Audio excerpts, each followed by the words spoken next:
ವೀಕ್ಷಕರೇ, ಸಮಯವಾಣಿ ಸುದ್ದಿವಾಹಿನಿಗೆ ಸ್ವಾಗತ. ನಾನು ತುಕಾರಾಮ್ ಗೌರೆ.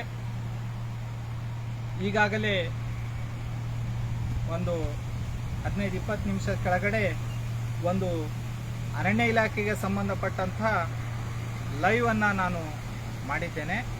ಈಗ ಎರಡನೇ ಲೈವ್ ತೋರಿಸ್ತಕ್ಕಂಥ ವಿಡಿಯೋ ಬಂದ್ಬಿಟ್ಟು ಇದು ಕೂಡ ಅರಣ್ಯ ಇಲಾಖೆಗೆ ಸಂಬಂಧಿಸಿರ್ತಕ್ಕಂಥ ವಿಡಿಯೋ ಇದಾಗಿರುತ್ತೆ. ಇಲ್ಲಿ ಮುಖ್ಯವಾದ ವಿಷಯ ಹೇಳಿಕ್ಕೆ ನಾನು ಬಯಸ್ತೇನೆ.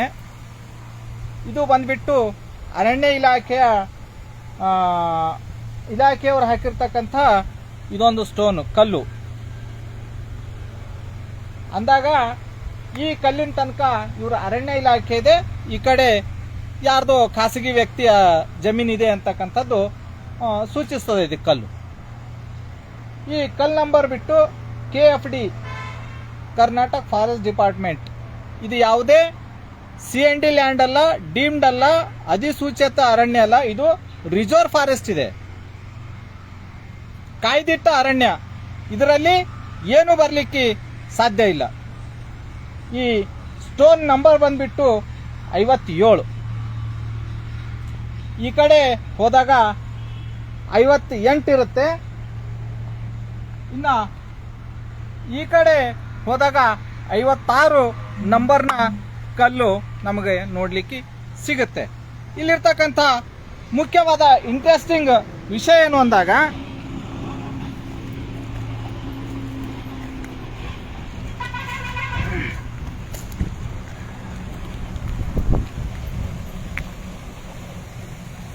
ಈ ಕಲ್ಲಿನಿಂದ ಏನು 57ನೇ ನಂಬರ್ ಕಲ್ಲಿದೆ, ಈ ಕಲ್ಲಿನಿಂದ ನೇರವಾಗಿ ಅಲ್ಲಿ ಮನ್ನಳಿಗೆ ಹೋಗ್ತಕ್ಕಂತಹ ಮುಖ್ಯ ರಸ್ತೆ ಇದೆ. ಆ ಮುಖ್ಯ ರಸ್ತೆಯ ಪಕ್ಕದಲ್ಲಿ ಒಂದು ರಿಸರ್ವ್ ಫಾರೆಸ್ಟ್ ಅವರು ಅಳವಡಿಸಿರ್ತಕ್ಕಂಥ ಇಂಥದ ಸೇಮ್ ಒಂದು ಕಲ್ಲಿದೆ, 56ನೇ ನಂಬರ್ ಕಲ್ಲು. ಈ ಕಲ್ಲಿನಿಂದ ನೇರವಾಗಿ ಆ ಕಲ್ಲಿಗೆ ದಾರ ಹಾಕಿ ಅಳತೆ ಮಾಡಿದಾಗ ಈ ಪಕ್ಕದಲ್ಲಿರ್ತಕ್ಕಂಥ ಜಮೀನು ಯಾರ್ದಿದೆ ಅವ್ರದ್ದಾಗುತ್ತೆ. ಇದರಿಂದ ಈ ಕಡೆ ಇರ್ತಕ್ಕಂಥ ಜಮೀನು ರಿಸರ್ವ್ ಫಾರೆಸ್ಟ್ ಅಂಥೇಳಿ ಗೊತ್ತಾಗ್ತದೆ. ಆದರೆ ಈಗಾಗಲೇ ಜಿಲ್ಲೆಯಲ್ಲಿ ಎಲ್ಲೆಲ್ಲಿ ಅರಣ್ಯ ಪ್ರದೇಶ ಇದೆ, ಸಾರ್ವಜನಿಕರು ಒತ್ತುವರಿ ಮಾಡ್ತಾ ಇದ್ದಾರೆ ಅಂತಕ್ಕಂಥ ಒಂದು ವಿಷಯವನ್ನು ಇಟ್ಕೊಂಡು ಈಗಾಗಲೇ ಫಿನಿಶಿಂಗ್ ಕಾಮಗಾರಿ ಕೂಡ ಮುಗಿಸ್ಕೊಂಡಿರ್ತಾರೆ ಇವರು. ನನ್ನೊಂದು ನೇರವಾದ ಪ್ರಶ್ನೆ, ಈ ರಿಸರ್ವ್ ಫಾರೆಸ್ಟ್ ಅಲ್ಲಿ ನಾನು ತೋರಿಸ್ತೀನಿ. ಇಲ್ಲಿ 57 ಕಲ್ಲಿದೆ, ಮುಂದೆ ಹೋದಾಗ 56ನೇ ನಂಬರ್ ಕಲ್ಲಿದೆ. ಈ 57ರಿಂದ 56ನೇ ಕಲ್ಲಿಗೆ ನೇರವಾಗಿ ಬರಬೇಕು. ಆದಾಗ ಅಲ್ಲಿರ್ತಕ್ಕಂಥ ಕಲ್ಲು ಇಲ್ಲಿ ನೋಡ್ಬೋದು. ಇದು ತೆಗ್ ಹೊಡೆದಿರ್ತಕ್ಕಂಥದ್ದು ಯಾರು ಇಲ್ಲಿ ನೋಡಿರ್ಬೋದು. ಇದು ತೆಗ್ ಹೊಡೆದಿರ್ತಕ್ಕಂಥದ್ದು ಯಾರು. ಆಮೇಲೆ ಈ ಕಲ್ಲುಗಳನ್ನು ಅಳವಡಿಸಿರ್ತಕ್ಕಂಥದ್ದು ಯಾರು. ಇದನ್ನ ಅರಣ್ಯ ಇಲಾಖೆಯವರು ತೆಗಿಲಿಕ್ಕೆ ಯಾಕೆ ಆಗ್ತಾ ಇಲ್ಲ, ಇದನ್ನು ಯಾಕೆ ತೆರವುಗೊಳಿಸ್ತಾ ಇಲ್ಲ, ಯಾವ ಪ್ರಭಾವಿ ವ್ಯಕ್ತಿದ್ದು ಜಮೀನಿದೆ, ಯಾರು ಒತ್ತಡಕ್ಕೆ ಅವ್ರು ಮಣಿತಾ ಇದ್ದಾರೆ ಅಂತಕ್ಕಂಥದ್ದು ಗೊತ್ತಾಗ್ತಾ ಇಲ್ಲ.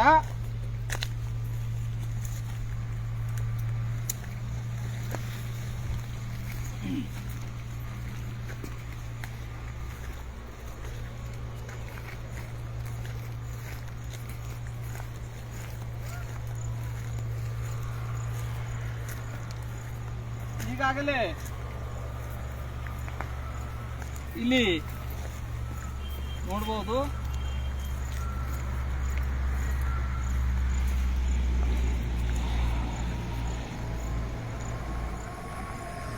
ಈ ಕಲ್ಲಿನಿಂದ ನೇರವಾಗಿ ಆ ಕಲ್ಲಿನವರೆಗೆ ಅರಣ್ಯ ಇಲಾಖೆಯ ರಕ್ಷಿತ ಅರಣ್ಯ ಪ್ರದೇಶ ಆಗಿತ್ತು.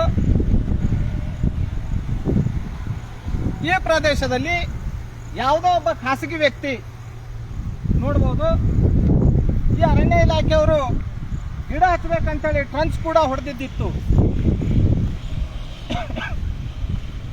ಬೇಸಿಗೆಯಲ್ಲಿ ಗಿಡ ಹಚ್ಚಬೇಕಂತೇಳಿ ಟ್ರಂಚ್ ಕೂಡ ಹೊಡೆದಿದ್ದಿತ್ತು. ಇಲ್ಲಿ ಯಾಕೆ ಅಳವಡಿಸಿಲ್ಲ? ಇದಕ್ಕೆ ಕಾರಣ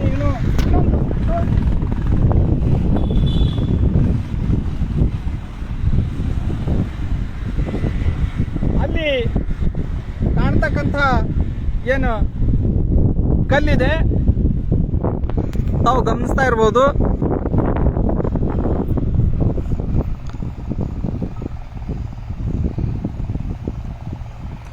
ಅಲ್ಲಿ ಏನು ಗಿಡ ಇದೆ ಅದರ ನೇರವಾಗಿ ಒಂದು ಕಲ್ಲಿದೆ. ಇನ್ನೊಂದು ಕಲ್ಲು ಬಂದ್ಬಿಟ್ಟು ಈ ದಿಕ್ಕಿಗಿದೆ. ಮನ್ನಳ್ಳಿ ರಸ್ತೆಯ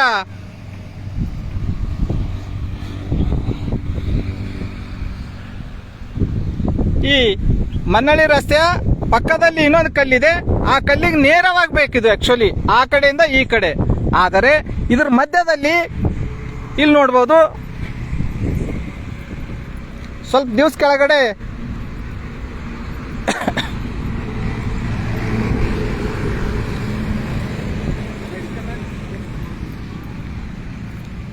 ಈ ಗೇಟಿಗೆ ನೋಡ್ಬೋದು, ಈ ಗೇಟಿಗೆ ಒಂದು ಹೆಸರು ಕೂಡ ಇತ್ತು. ಇದು ಯಾರು ಪ್ರಾಪರ್ಟಿ ಇದೆ ಒಳಗಡೆ ಅಂತಕ್ಕಂಥದ್ದು. ಈಗ ಹೆಸರು ಬೋರ್ಡ್ ಕೂಡ ಇಲ್ಲ, ಆದ್ರ ಕಬ್ಜಾದಲ್ಲಿದ್ದಾರೆ. ನೋಡ್ಬೋದು ರಿಸರ್ವ್ ಫಾರೆಸ್ಟ್ ಅಲ್ಲಿ ಇವ್ರು ಕಬ್ಜಾದಲ್ಲಿದ್ದಾರೆ ಅಂತೇಳಿ ಅನುಮಾನ ಬರ್ತಾ ಇದೆ. ಒಂದ್ ವೇಳೆ ರಿಸರ್ವ್ ಫಾರೆಸ್ಟ್ ಅಲ್ಲಿ ಇಲ್ಲ ಅಂತಂದಾಗ ಆ ಕಲ್ಲಿನಿಂದ 57ನೇ ಕಲ್ಲಿನಿಂದ 56ನೇ ಕಲ್ಲಿಗೆ ಯಾಕೆ ನೀವು ಫಿನಿಶಿಂಗ್ ಮಾಡ್ಕೊಳ್ಳಿಲ್ಲ, ಯಾಕೆ ಟಚ್ ಮಾಡಲಿಲ್ಲ, ಇದು ಯಾಕೆ ಓಪನ್ ಆಗಿ ಬಿಟ್ಟಿರಿ ಅಂತಕ್ಕಂಥದ್ದು ಸಾರ್ವಜನಿಕರಿಗೆ ಅನುಮಾನ ಕಾಡ್ತಾ ಇದೆ. ನೀವು ಇಲ್ಲಿರ್ತಕ್ಕಂಥ ಇದೇನು ಜಮೀನು ಒಳಗಡೆ ಇರ್ತಕ್ಕಂಥ ಏನು ಖಾಸಗಿ ಜಮೀನು ಖರೀದಿ ಮಾಡಿರ್ತಕ್ಕಂಥ ವ್ಯಕ್ತಿಗಳ ಪ್ರಭಾವಕ್ಕೆ ಒಳಗಾಗಿ ಅವರಿಂದ ಏನು ಮಾಮೂಲು ತೆಗೆದುಕೊಂಡು ನೀವು ಇವರನ್ನ ಅರಣ್ಯ ಇಲಾಖೆ ಜಮೀನು ಒತ್ತುವರಿ ಮಾಡಲಿಕ್ಕೆ ಅವಕಾಶ ಮಾಡಿಕೊಡ್ತಾ ಇದ್ದೀರಿ ಅಂತಕ್ಕಂಥ ಅನುಮಾನವನ್ನ ಇಲ್ಲಿ ಸಾರ್ವಜನಿಕರಿಗೆ ಎದ್ದು ಕಾಣ್ತಾ ಇದೆ. ಹಾಗಾಗಿ ನೋಡ್ಬೋದು, ನಾನು ಇಲ್ಲಿಂದ ಇನ್ನೂ ಒಂದು ಕಲ್ಲು ತೋರಿಸ್ತೀನಿ. ಇದು 57, ಇನ್ನೊಂದು ಕಲ್ಲು ಬಂದ್ಬಿಟ್ಟು 56ನೇ ಕಲ್ಲು ನಾನು ತೋರಿಸ್ತೀನಿ.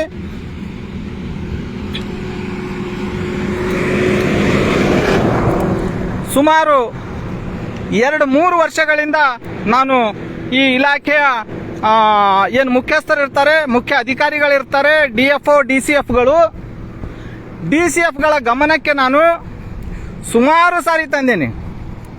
ಇದು ನಾವು ಸಾರ್ವಜನಿಕರವ್ರ ಗಮನಕ್ಕೆ ತರ್ತಕ್ಕಂಥ ವಿಷಯ ಅಲ್ಲ, ಆದರೂ ಕೂಡ ಸುಮಾರು ಸಾರಿ ಇವ್ರ ಗಮನಕ್ಕೆ ಇದೆ. ಇದು ಅವಾಗೇ ಇರ್ತಕ್ಕಂಥ ಏನು DCF ವಾನತಿ MM ಅವ್ರು ಇದ್ದಿದ್ದರು, ಅವ್ರ ಗಮನಕ್ಕೆ ಕೂಡ ಇದೆ. ಇದು ಯಾಕೆ ತೆರವುಗೊಳಿಸಿಲ್ಲ ಅಂತೇಳಿ ಅವ್ರಿಗೆ ಕೂಡ ಪ್ರಶ್ನೆ ಮಾಡಿದ್ದಿತ್ತು. ತೆರವುಗೊಳಿಸ್ಲಿಕ್ಕೆ ಆಗಲ್ಲ, ಯಾಕಂತಂದ್ರೆ ಇದು ಎಂಥ ಪ್ರಭಾವಿ ವ್ಯಕ್ತಿಗಳದು ಜಮೀನು ಅಂತೇಳಿ ನಾನು ಹೇಳ್ತೀನಿ ಮುಂದೆ. ತೆರವು ಮಾಡ್ತಕ್ಕಂಥ ಸಂದರ್ಭದಲ್ಲಿ ಇವ್ರಿಗೆ ಯಾವ ರೀತಿ ಅಬ್ಜೆಕ್ಷನ್ ಬರುತ್ತೆ ಅಂತಕ್ಕಂಥದ್ದು. ಒಂದು ಪ್ರತಿಷ್ಠಿತ ಖಾಸಗಿ ಕಾಲೇಜವರು ಖರೀದಿ ಮಾಡಿರ್ತಕ್ಕಂಥ ಈ ಜಮೀನಾಗಿದೆ. ಹಾಗಾಗಿ ಇವರು ಈ ಜಮೀನಿಗೆ ಕೈ ಹಚ್ಚಲಿಕ್ಕೆ ಆಗಲ್ಲ. ಯಾಕಂತಂದ್ರೆ ಮುಖ್ಯ ರಸ್ತೆಯಲ್ಲಿರ್ತಕ್ಕಂಥ ಈ ಒಂದು ಬೆಲೆ ಬಾಳುವ ಜಮೀನು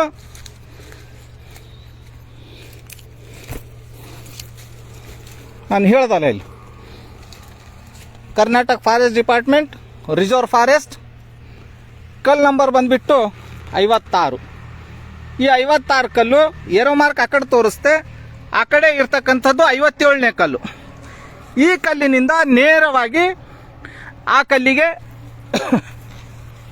ಇವರು ದಾರ ಹಾಕ್ಬಿಟ್ಟು ಫಿನಿಶಿಂಗ್ ಮಾಡ್ಬೋದಿತ್ತು.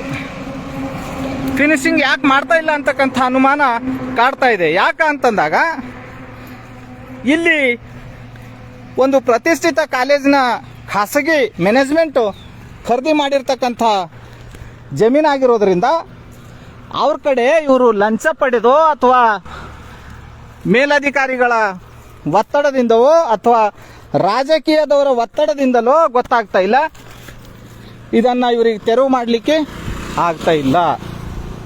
ಅಂದಮೇಲೆ ನೀವು ಇಲ್ಲಿ ಒಂದು RF ಆಗಿ ಉಳಿದು ಇಲ್ಲಿ ನೋಡ್ಬೋದು, ಈ ಕಲ್ಲಿನಿಂದ ಅಲ್ಲಿ ಕಾಣ್ತಾ ಇದೆಯಲ್ಲ, ಆ ಕಲ್ಲಿನಿಂದ ಈ ಕಲ್ಲಿನವರೆಗೆ ನೇರವಾಗಿ ಹಾಕಬೇಕು ಇವರು ಫಿನಿಶಿಂಗು. ಆದರೆ ಮಧ್ಯದಲ್ಲಿ ಎನ್ಕ್ರೋಚ್ಮೆಂಟ್ ಆಗಿದೆ. ಅದು ಯಾವುದು? ಡೀಮ್ಡ್ ಫಾರೆಸ್ಟ್ ಅಲ್ಲ, CND ಲ್ಯಾಂಡ್ ಅಲ್ಲ, ಮತ್ತೊಂದು ಯಾವುದೇ ಸೆಕ್ಷನ್ 4 ಅಲ್ಲ. ಇದು ಇರ್ತಕ್ಕಂಥದ್ದು ರಿಸರ್ವ್ ಫಾರೆಸ್ಟ್ ಅಲ್ಲಿ ಒತ್ತುವರಿ ಆದರೂ ಕೂಡ ಇಲ್ಲಿವರೆಗೆ ಇರ್ತಕ್ಕಂಥ ಯಾರು ವನತಿ MM ಅವರು DCF ಅವ್ರು ಕೂಡ ಏನು ಮಾಡ್ಲಿಕ್ಕೆ ಆಗಲಿಲ್ಲ, ಅವರು ಸುಮ್ಮನೆ ಹೋಗ್ಬಿಟ್ರು. ಆಮೇಲೆ ಬಂದಿರತಕ್ಕಂಥ DCF ಆಶೀಶ್ ರೆಡ್ಡಿ ಅವ್ರು ಕೂಡ ಏನು ಮಾಡ್ಲಿಕ್ಕೆ ಆಗಲಿಲ್ಲ. ಈಗ ಮತ್ತೆ ಸುಮಿತ್ ಪಾಟೀಲ್ ಅಂತೇಳಿ DCF ಅವ್ರು ಬಂದಿದ್ದಾರೆ. ಅವ್ರು ಏನು ಮಾಡ್ತಾರೆ ಅಂತಕ್ಕಂಥದ್ದು ನೋಡೋಣ.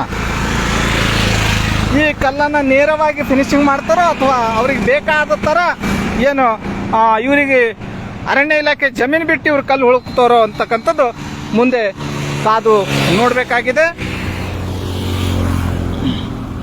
ನೋಡೋಣ ಈಗ ಬಂದಿರತಕ್ಕಂಥ DCF ಅವರು ಏನು ಮಾಡ್ತಾರೆ, ಏನು ಒತ್ತುವರಿ ತೆರವು ಮಾಡ್ತಾರೋ ಅಥವಾ ಏನು ಇವ್ರು ಕೂಡ ಅವರಿಗೆ ಸಪೋರ್ಟ್ ಮಾಡಿ ಈ ಜಮೀನು ಅವ್ರಿಗೆ ಖಾಸಗಿ ಅವ್ರಿಗೆ ಮಾಡಲಿಕ್ಕೆ ಅನುವು ಮಾಡಿಕೊಡ್ತಾರೆ ಅಂತಕ್ಕಂಥದ್ದನ್ನು ಸಮಯವಾಣಿ ಸುದ್ದಿವಾಹಿನಿ ಕಾದು ನೋಡಬೇಕಾಗಿದೆ.